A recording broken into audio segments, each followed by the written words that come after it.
Mike is currently head of education bootcamp at Rocket Academy. He most recently, before Rocket Academy, Mike was a Flutter developer at an American software agency, and Mike was working remotely for them in Manila. Correct me if I'm wrong, Mike. Yep. The name was Pagurba Solutions. And Akira and I got lucky. Akira was doing some shortlisting on Angel List of prospective candidates who were experienced software engineers and educators. And Mike's profile came up, and we had reached out to Mike, and luckily somehow this magic happened. So it's beautiful how that worked out. Before Pagurba, Mike was a freelance developer. He was freelancing from Manila, and before that, he was a CTO. He was Chief Technical Officer of Simple Wearables, which is a wearable, I assume, some kind of health thing, but Mike can elaborate on that later. Yeah. And Mike has had various leadership roles as a team manager, senior software engineer at Oberthur Technologies and Sartorius Stadium Biotech company in the past, based in the Philippines. Mike was actually, interestingly, Mike was a teacher at a science high school before he became a software engineer. I'm sure Mike will elaborate on that later. And Mike studied computer engineering at University of the Philippines, one of the best universities in the Philippines. Cool. And I think Mike has a short presentation that he's prepared for us today about his background, after which we will open up to Q&A. If everyone hasn't seen already, we do have a Pigeonhole link that Justin Yip has kindly prepared for us. I'm going to share that. I just shared that in the Zoom thing. So please, as Mike is talking or after Mike is done, post your questions there and upvote the existing questions, and that we can use that to moderate the Q&A afterward. I don't think the Q&A link is working. The Pigeonhole? Yeah, the Pigeonhole, yeah. Oh, that's a problem. I think it's working for me though. Yeah, I think it might be an admin link. It's okay. The one that I sent in the Zoom is not working. Not for me, no. Oh, sorry. That's the admin. Yeah, that's the admin. Yeah. Oh, sorry. I sent the admin link. Let me send the non-admin link. Yes, that one. Yeah. Oh, thanks, Akira. Cool. Trying to figure out the. Okay. Anyway, does that one work, Tinesh? Yeah, it works. That one works. Okay, perfect. Okay. Without further ado, we'll hand it off to Mike. All right. Thank you very much. I'm so excited, and actually, I couldn't sleep thinking about what I was gonna say, what I was gonna share here. So, great. So, welcome everybody. Thanks for having me. Let me introduce myself. I'm Mike Albano, and I consider myself a serial career switcher. You could even I even called it a career switcher. I'm sorry, there is some noise. I got it. Go ahead. Yeah. Are you okay? Okay. Yeah. So let's. Is it okay like this, or do you want me to make it the full screen? Can you see it if it's like this? Yeah. It's okay. All right. All right. So I am a serial career switcher.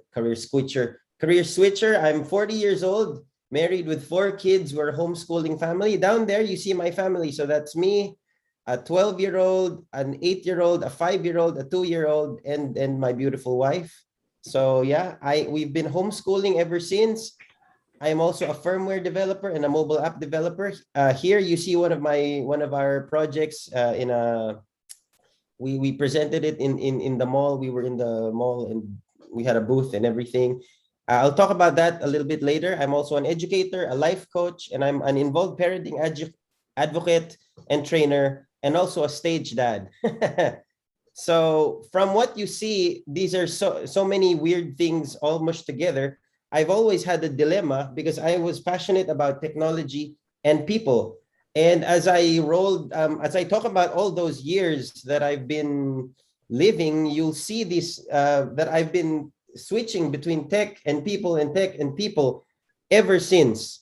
All right. And so here we go.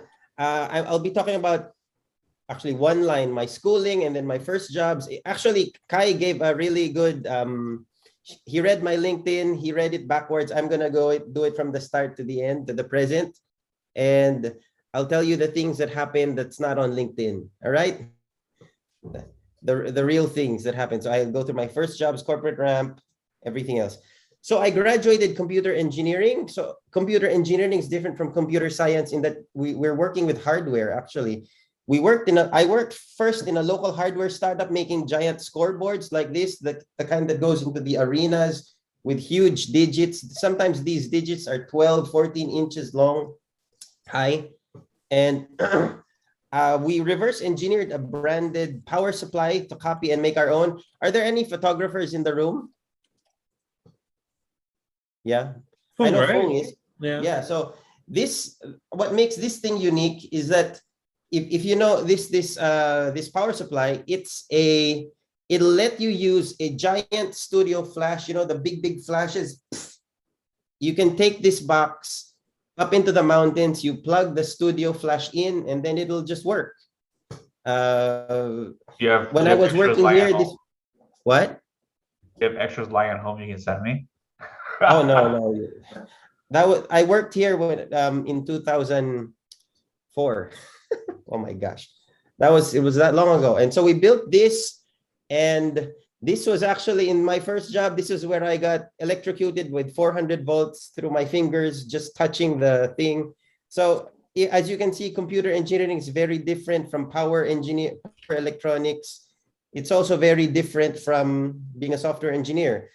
I worked in a smoky garage because it was a local startup. I had pimples and a runny nose for the whole time I was there. So it was a toxic environment. So I needed a break from that toxic environment, physically toxic. So I taught Java in my old high school. I also developed an embedded systems elective for them. But this was like 1.5 years. And eventually I missed development work. I missed making things. So you see, from right here, I started with tech and then went back into school, into teaching, into education. And then at some point I missed tech again. So I went back into tech. And so this is my corporate ramp. I moved on to 2 companies, 3 years at a German company that makes weighing platforms. The things that you use did you have chemistry classes where you had to measure how much the powder was, that kind of thing? And also you see these in airports where you put the luggage, boom, and then and then you jump on it. You gotta pay extra. What? Yeah. It gets over, we have to pay extra, yeah. Yeah. So those things. And then I did 5 years at a French company making smart cards. So I worked on cards like this. I wrote the OS inside these little chips. So I'm putting these in because this is a very memorable project for me. I went to India because this was the National Health Card Project of India. It was called the RSBY. Those are 4 Indian words that I don't really know. But and so the funny thing there was I was sent to India because our cards, they were breaking the card printers. They were breaking the rib. In card printers, there's a ribbon. Like in regular printers, there's a ribbon. So our cards, as they were being personalized inside the printer, the ribbon broke. And they were blaming us. And so they were saying, you need to fix it. You need to go to India. They were going like that. So they sent me to India, and then I went into the villages. This is an example of where it happened. The adults were lining up inside the school building to get their insurance cards, and the kids were lining up outside the building to get their lunch. So yeah, this was very memorable and you know what the problem was here? What happened was the bug was when a certain person's name is written to the card, if it was longer than 25 characters, it broke the printer. It broke the printer ribbon. So that was just crazy. And then I had to write some code to load it, to flash it again onto the card on the site so that the cards wouldn't break. So now imagine that kind of bug that the company had to recall thousands and thousands of cards so that they can reflash the cards and then throw them back into the field for these people to get their insurance. That was a crazy project, but it sent me to India, and I had some fun. It was a really interesting experience for me. So in that company, I'm talking now about how I transitioned into startup life. the smart card companies where I really grew technically and professionally. I authored smart card OSs. I learned to manage people. Interestingly, which is why I have a really nice affection for Git. That's where I learned Git, and I taught my team to use Git. So I sort of obsess about. I mean, my first day at Rocket, I was obsessing about Git. We should fix this about Git. So yeah, at some point there was no more advancement for me there. And at the same time, I got the startup itch. Have you seen this show? Have you watched this show on Netflix? It's really fun. It's, if you haven't watched it, go ahead. Yeah, anyway, so I got the startup itch. So my startup life, I went through a startup boot camp, and then I played with a few startup ideas. I had a mental health idea. This was in 2014. Actually, it was actually ahead of its time. I was talking about how to use notifications to get people to focus better. But that was in 2014. People were saying, you're crazy. That's stupid. Who would even use that?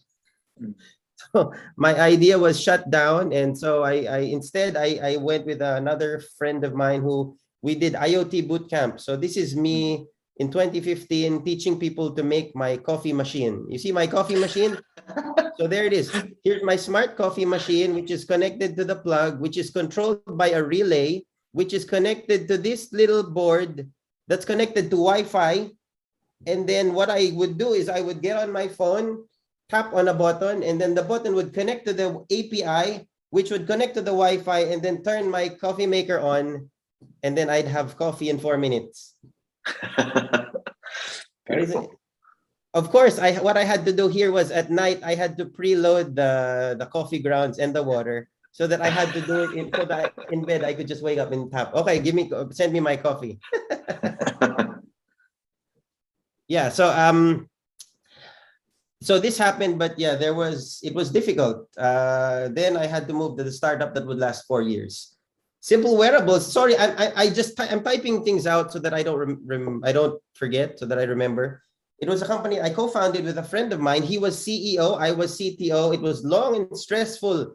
We had direction issues, technical issues, money issues, and personal issues. But we lasted 4 years. I could go on and on. But yeah, just ask me about this later because I really could go on and on. We had some successes. We grew to a team of 17 at the largest, but eventually we tried to do too much. We didn't have the money to do it, and we couldn't raise any more. So we closed in January 2018. This was our logo. This was our product. What we wanted to make was, if an elderly person would fall down, they would just hold this little clip, and then it would trigger an emergency call, and then we'd call an ambulance so that the elderly person could be saved, be rescued.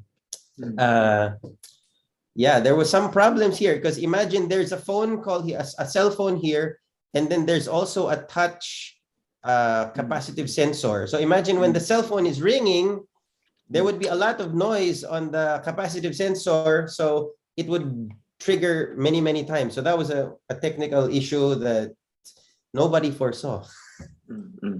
All right, so yeah. After we closed, I did have some burnout. And then I had to think about what I would do next. So I did 3 things. I focused on improving myself to prevent the relational issues that caused Simple Wearables to close.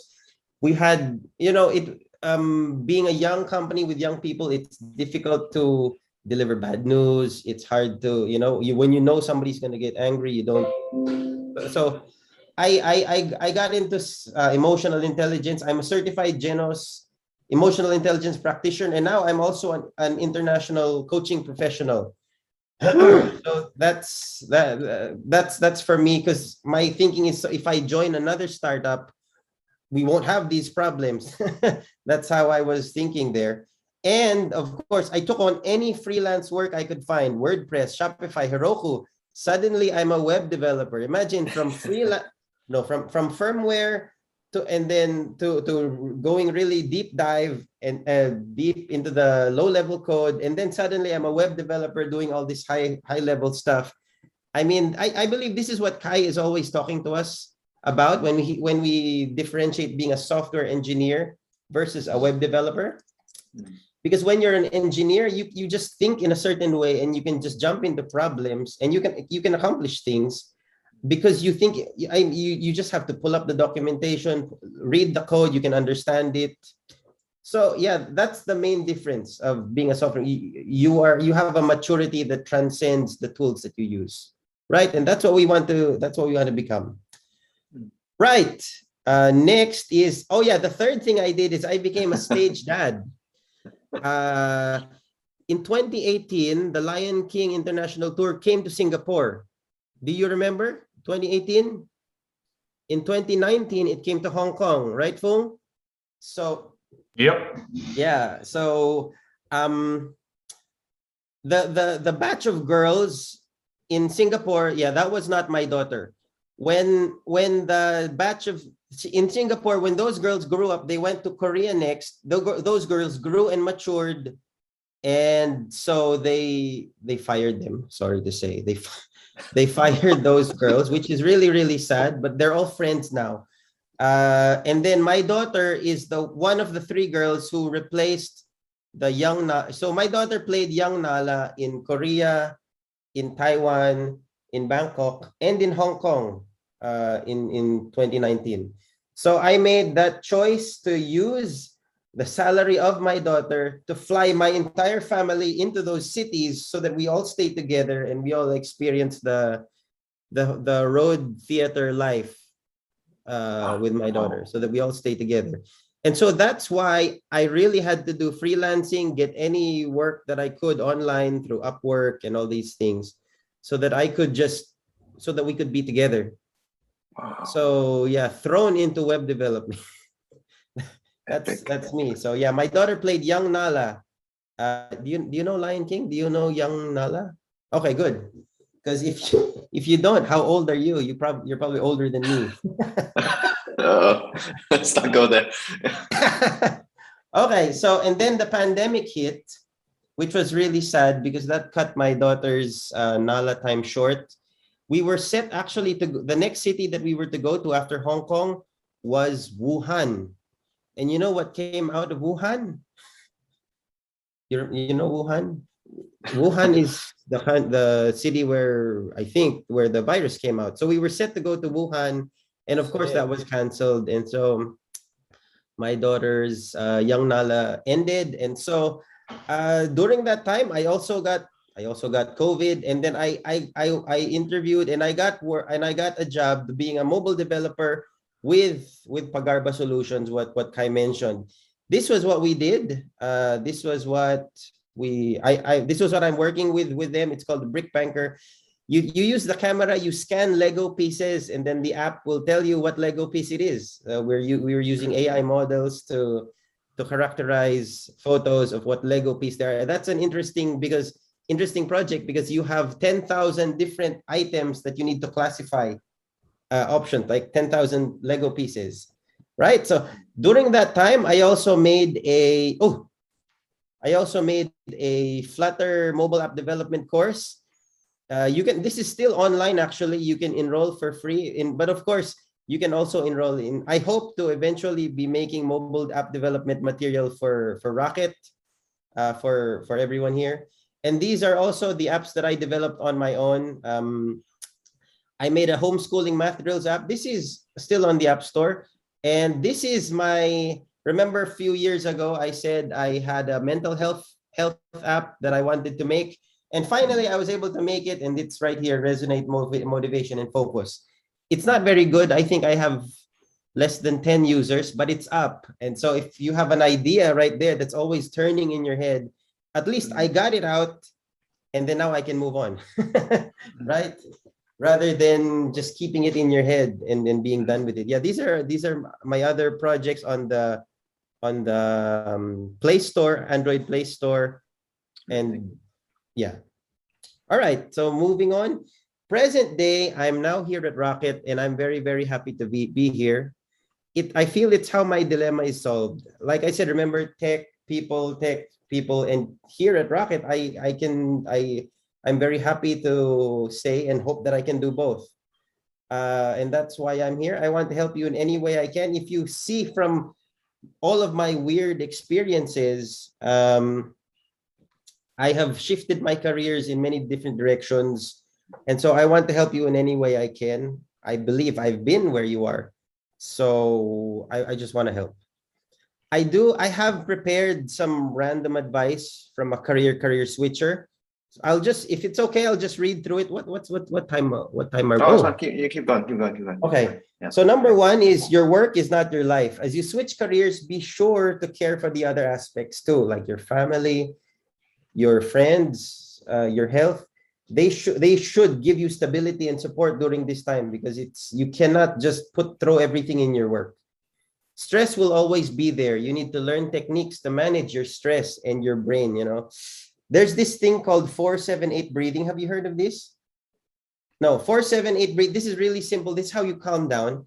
You inhale for 4 seconds, and then you hold your breath for 7, and then you try to exhale for 8 seconds. Now, how this does is, because when you're stressed, you sort of hyperventilate, and that increases the stress, right? But so this breaks the cycle of your hyperventilating. You inhale a good breath for 4 seconds, then you hold your breath for 8, and for 7, and then you breathe out for 8 seconds, and that'll calm you down. Yeah, and there are other things. Taking an expansive view, I can talk about that later. Interviews. I've taken a lot of interviews. Bigger established companies, generally, they look for specific skills, but smaller startups look for versatility and your ability to learn. So that is something to keep in mind when you take the interviews. You need to show what you got. And for technical aptitude is the minimum requirement. You need, it gets your foot in the door, but they interview you for your communication skills, for your empathy, your ability to understand others. So technical aptitude is not everything. It's just the minimum, but you need to develop your other things. But as career switchers, generally, I would think you have the communication skills and the empathy, and now you're just building your technical aptitude. So you need to leverage on what you had already before, and then you'd be a very strong candidate, right? Number 5, you need to learn how to learn better. There are ways to optimize your brain for learning. There are some musics, people say it's the Baroque classical music. It's really good for the brain. There are some brain foods like turmeric, blueberries, broccoli. Yeah, I have a list, but I don't remember. You need to sleep well. Take good breaks. There's this principle like first and last. So if you're reading something for 2 hours, you only remember the first and the last, and then everything in between you forget. So it's good to take breaks in between so that you have a lot of first and lasts, so you remember a lot.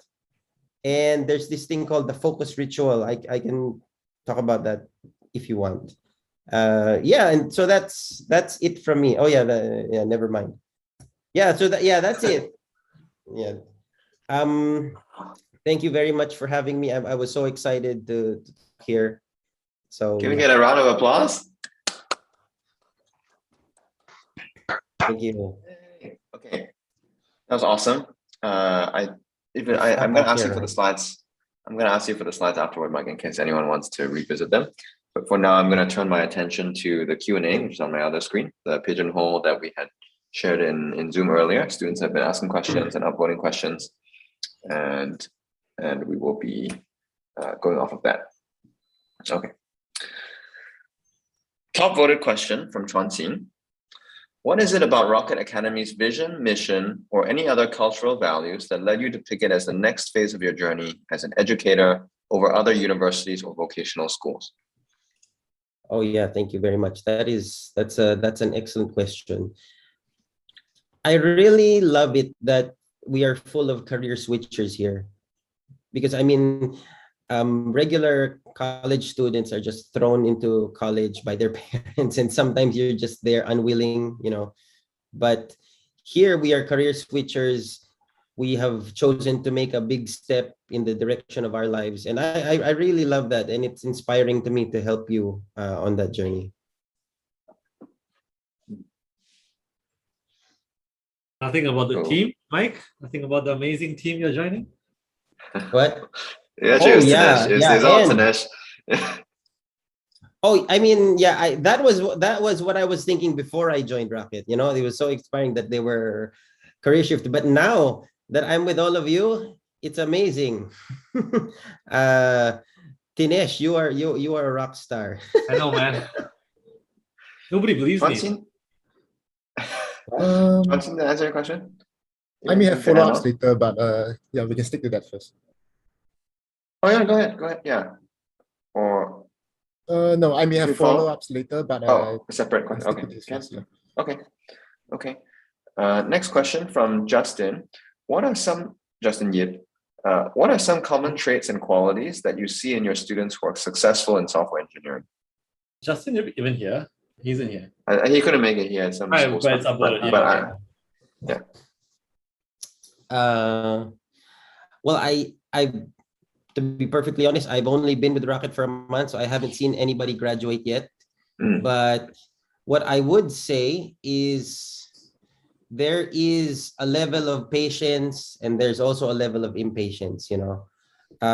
Impatience in the sense that you want to improve and you just want to learn more. But there's also a patience with yourself that is tolerant to you being stupid for a while so that you can learn. And you know what I'm saying? So that you can learn and you don't try to project that you know everything. Because I mean, in interviews, they will see right through that. They will know when you're lying to them, right? So you really need to be honest with what you don't know, what you know, and what you're strong in, and what you know that you can learn on the fly with. that's really powerful. Knowing what you know, knowing what you don't know, and being honest about it.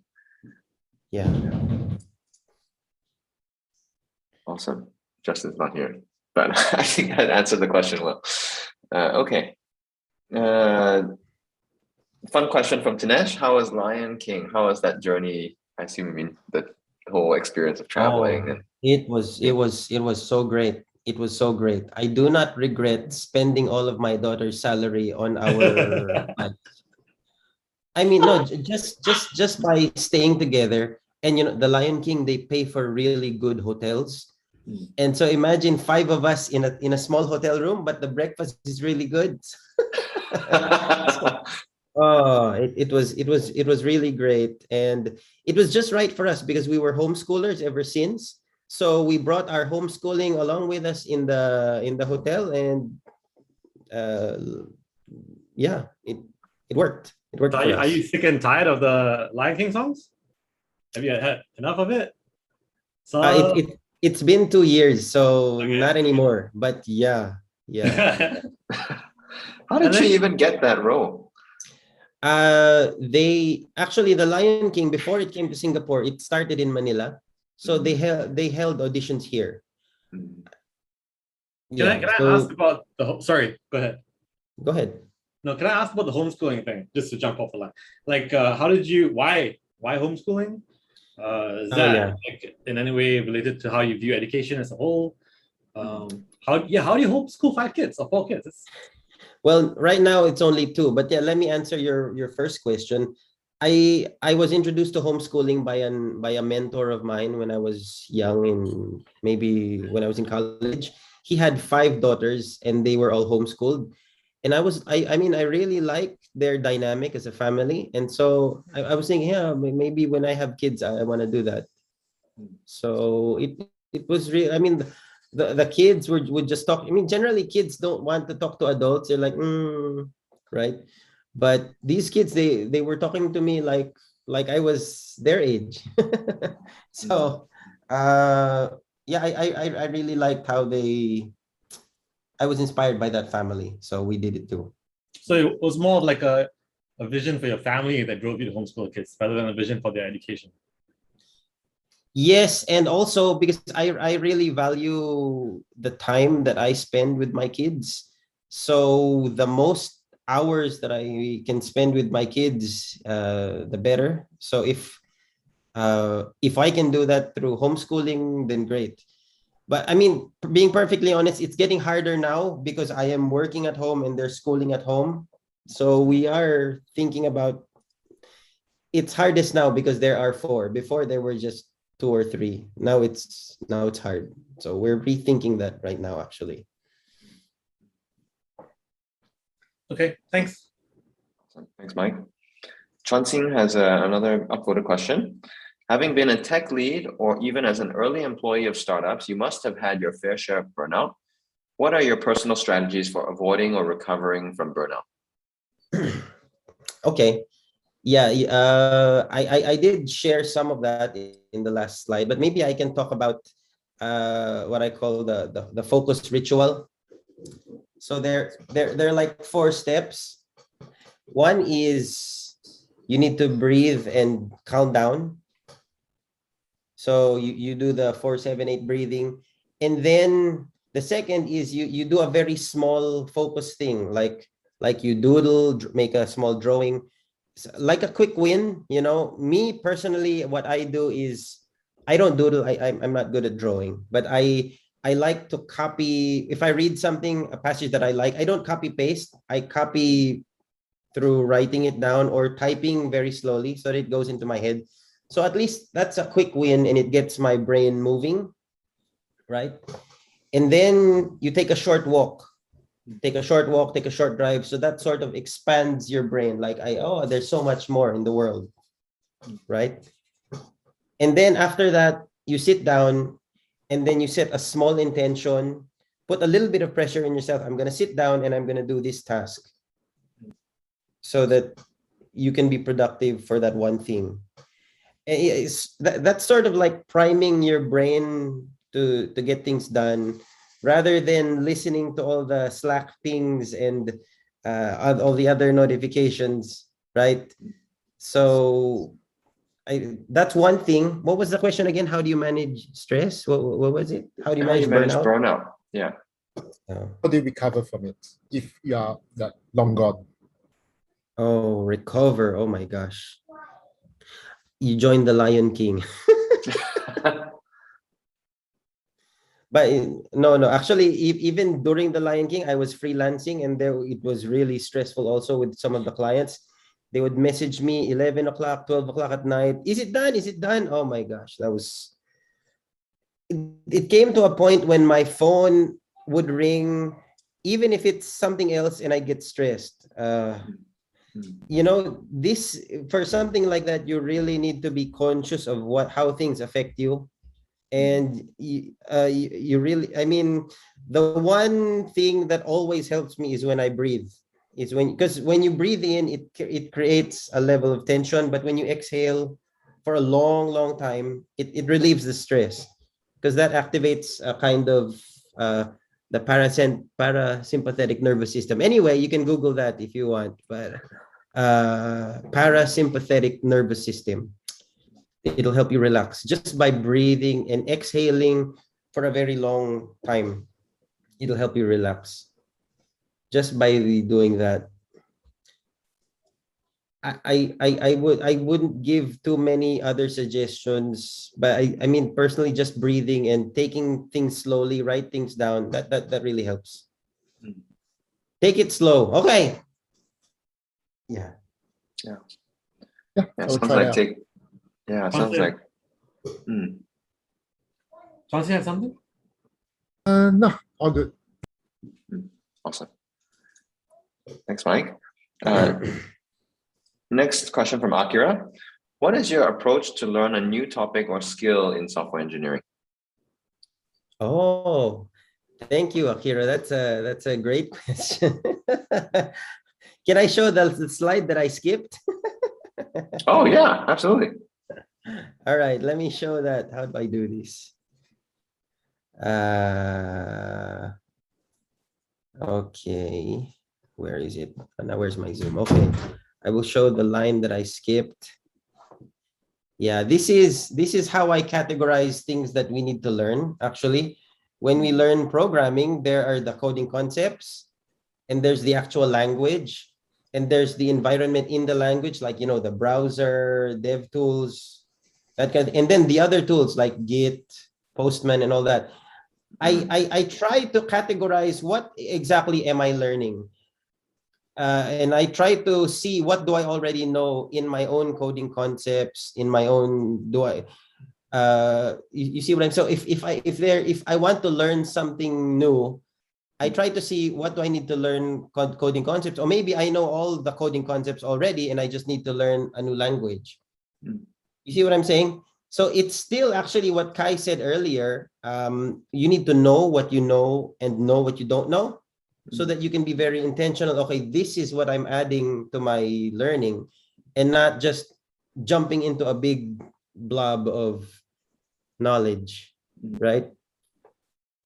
So if you're a little more systematic in what you learn, in how you are, what you're trying to learn, then yeah. Okay. Very cool. Akira, does that answer the question? Yeah. Can you give us a specific example? Okay, yeah. Like, right now, I told my students last night as I SL'd part-time bootcamp 1 that, okay, there are these 4 things, right? I told them I actually practiced all these slides with them last night. So I told them there are these 4 things. What I bring to the table is I have a lot of experience in the coding concepts, and I have a lot of experience with the tools, but probably you guys are ahead of me with the language and the environment, because I haven't been doing JavaScript very long. So right now, I can help you with my experience here, but there will be times that I'll be asking you, okay, what does this equals, the arrow note? What does this arrow notation mean? Because I know this in this other language, but maybe it does something else, so that's sort of, I need to clarify what it is. So I tell them, you'll probably be faster than me in the language, because when I read code, I'm thinking, how is it done in Python? How is it done in Dart? How is it done in Java? How is it done? So I go through all these languages in my head before I jump to, okay, this is how you do it. Cool. Yeah. Thank you. Thanks. Next question. Next question from Gary. Was there any point in time that you felt like quitting tech due to the failure in multiple startup? I think it's just one startup venture, or failure in multiple startup. What was the most important lessons learned from the experience? This is good. I wanted to get into this, which is the simple wearables experience. Yeah. Oh yeah, I was burnt out.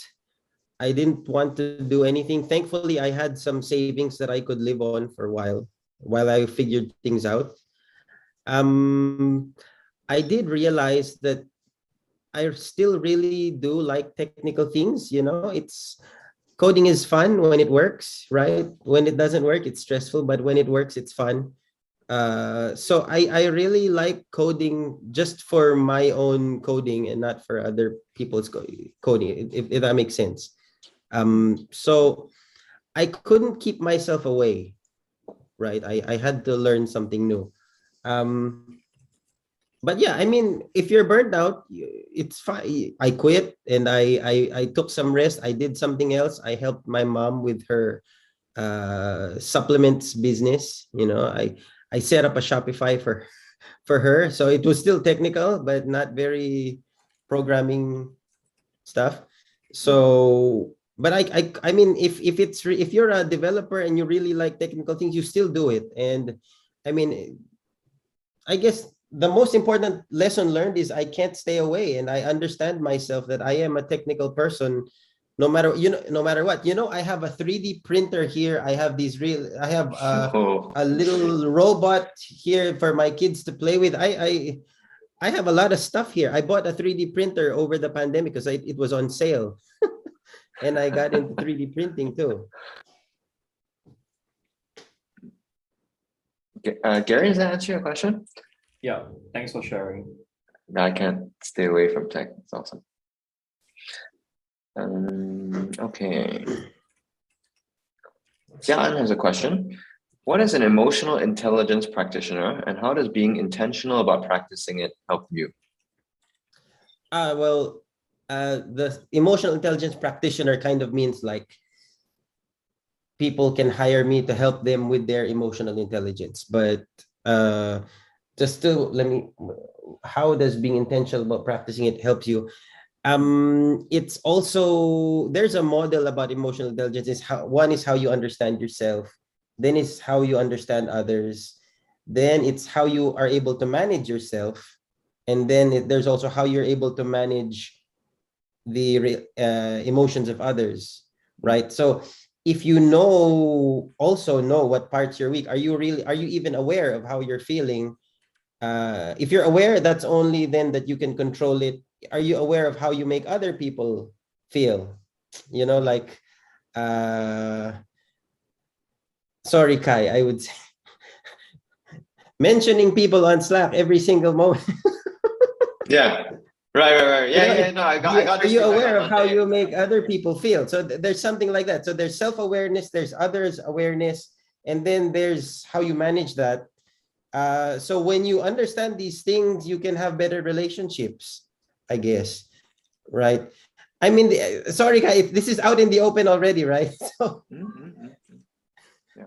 oh no, I'm gonna get fired. Oh, I'm so sorry.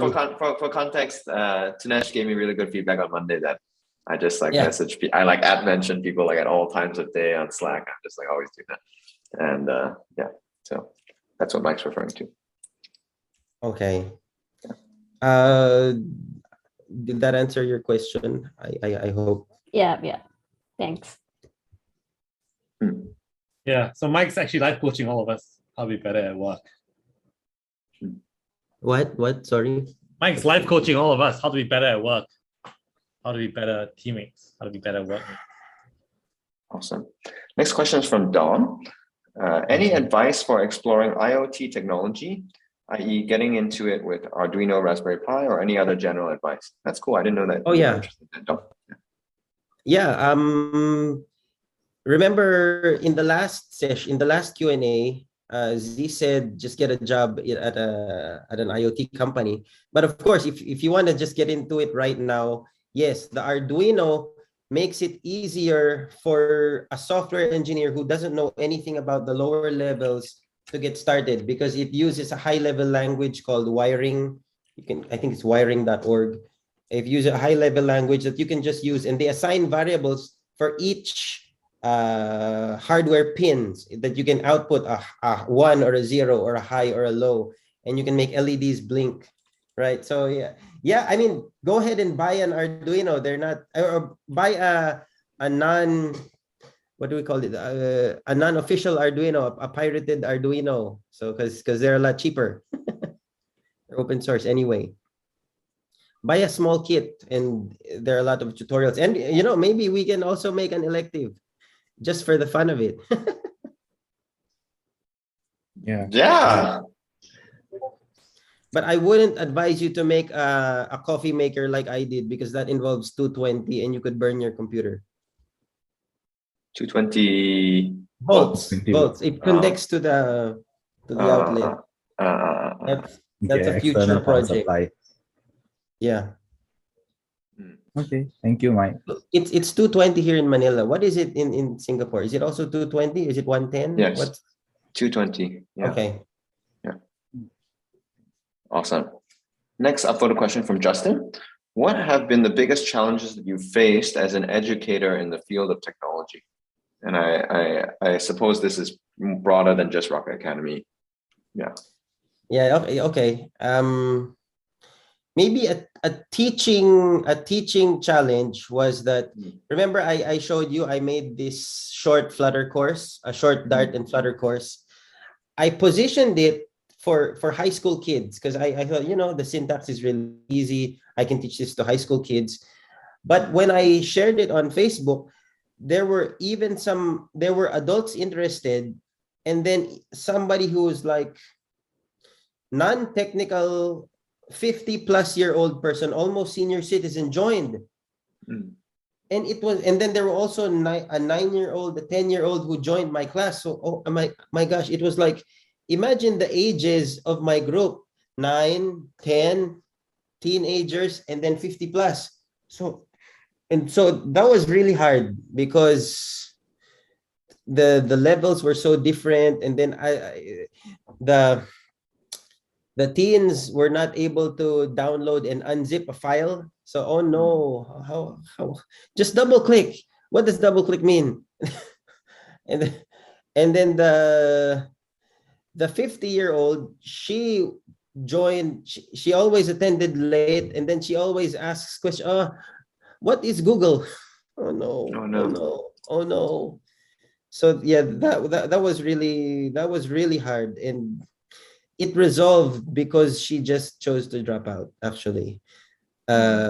Pretty sad about that, but at least the young kids, because I recorded all of the videos and they were able to follow the videos, and even if they didn't really listen much during the class, they would follow the videos and they would be able to code their own projects just by pausing and playing, pausing and playing. So at least the kids had their successes, but the older person did not. Sounds like some element of fundamentals that people need to have before they can learn technology, like operating a computer, double clicking Google, that kind of thing. Oh, Justin's not here. Okay, well, that answers the question. I wanted to, so I'm going to ask my own question now. What were the working environments like at your previous companies, and what did you like or dislike about each of them? And I suppose one of the areas that I'm most curious about is your startup experience at Simple Wearables, because you mentioned you spent a lot of time there, 4 years there, and the team grew to quite a sizable size. And you mentioned there were some challenges that you guys faced. I would love to dig deeper into that so we can all learn from it. There's a lot to tell there. So wait, what were the working environments first? We started out that my CEO, he was in Hong Kong, I was in Manila, and then we also had a design / COO guy in California. So the time zones were very different, so that was hard. But the hardest thing for me was when we started hiring more developers. When we started hiring more developers, we had to find a place for people to work here. Online work wasn't much of a thing back in 2014, 2015, right? So we would try to have these Zoom meetings, and everyone's connections were really, really bad. Even with just voice, you couldn't hear each other, and the scrums were just useless. And so we tried to we rented seats in a co-working space twice a week, and we did that. But because of doing that, my role changed from being a technical person to just being like a general manager. I was the one paying for the co-working space. I was the one doing the rent. I was the one preparing the checks for everybody, because I was the only one here. Everyone else was in another place. So that was very hard for me, because I was supposed to be the technical person, but I'm also the office manager. I was also the people manager. So it was hard. I see a smirk with Kai. Do you feel the same way? No, I'm just thinking about all the things that the Rocket Academy team has to do now. Yeah. So it was much harder in online work. Remote work was much harder in those years. I imagine now it's easier since everybody's doing it. But yeah, that was really hard. Did that answer your question? Maybe there's something deeper that you want to ask about. Yeah, that was good about the challenge of balancing the roles that you had. I'd also like to hear about, right, at the various places that you worked as a software engineer, how are they different? How are they good or not so good in different ways, so that our students can get a sense of, hey, what kind of place do I want to work at?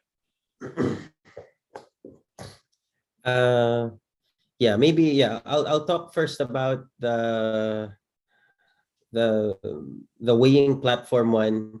That one had that company. I mean, because how companies work is there's the parent German company, for example, in Europe, and then they open a small subsidiary here in Manila, right? And so effectively we become like an IT manufacturing company where we sell our services to this client. And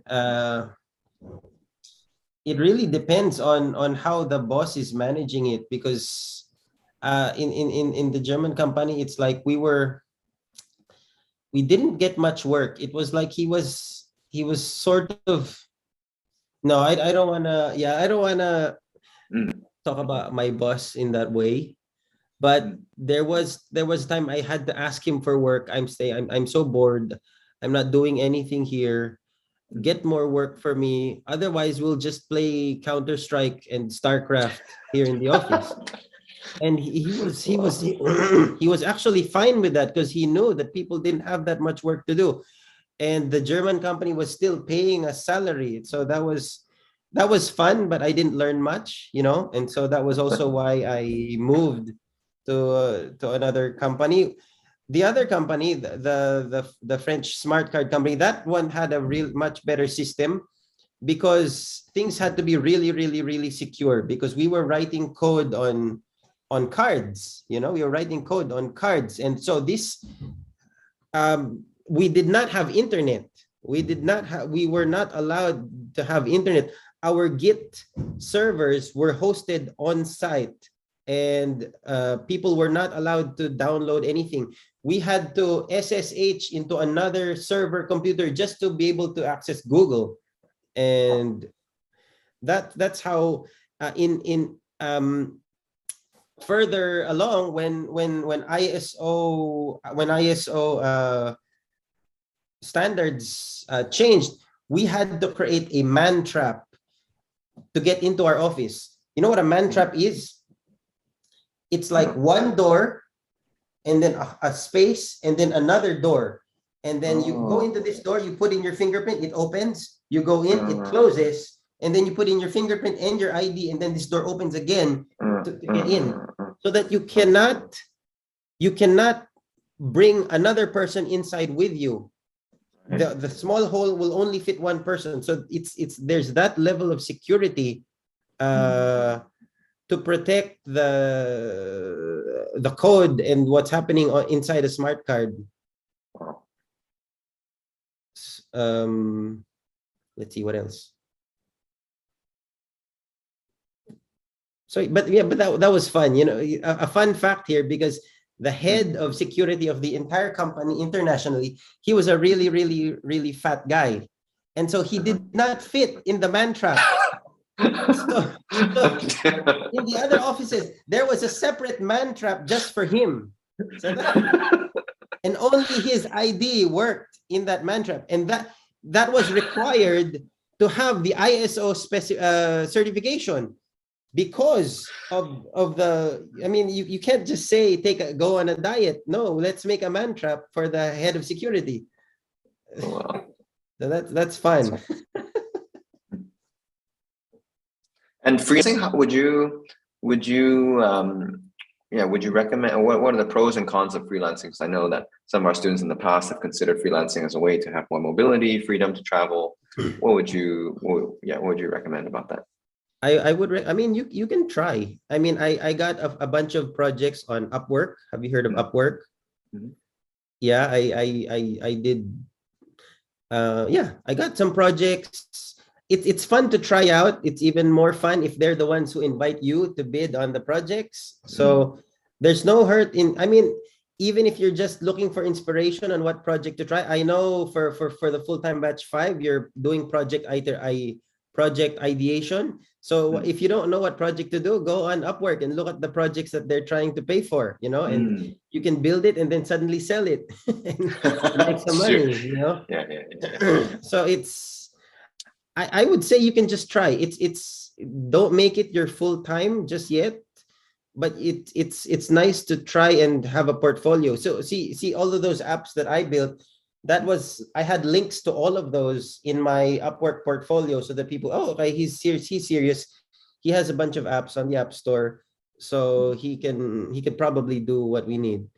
But there are also a lot of scammers on Upwork. They just try to get you to put their app online, and then they'll probably be committing a crime with that. So you have to ignore those.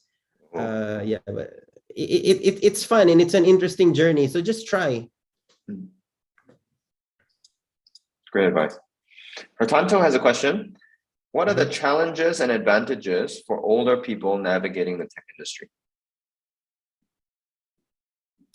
the challenges and advantages. Well, personally, I have less flexibility because I have 4 kids. I can't just let go and do anything I want. So that's the challenge of an older person. Do you consider me an older person? Oh, that's so wrong.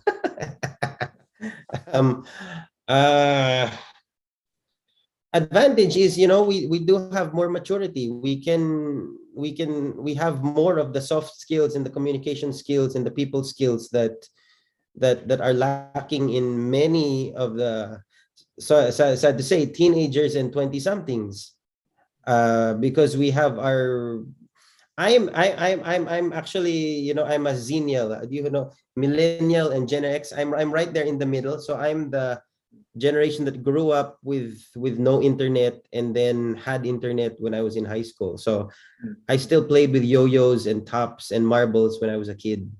So Gerald's smiling. Okay. So I mean I don't know. That's kind of a general answer to the question, but I can't think of anything else. Makes a lot of sense in that. Tanta, does that answer your question? Yeah, maybe a quick follow-up question is just like, based on your situation like that, does that like pigeonhole you to a certain type of role? Maybe you don't aim to be like doing a role, the same role as somebody who just graduated. Are you geared, toward doing something else, or? Oh yeah, that. Yeah, I understand the question now. Okay, good. The other advantage of being older is hopefully you know more what you want, right? So now it's like I now do know what roles I don't want, and I do know that I want to be still in tech and be with people. So that's an advantage, because when just what interviews to not take. You can really fit yourself to roles, but yes, it's hard to get into an entry level position in my position, right? That said, my role in my previous company, in Pagarba, I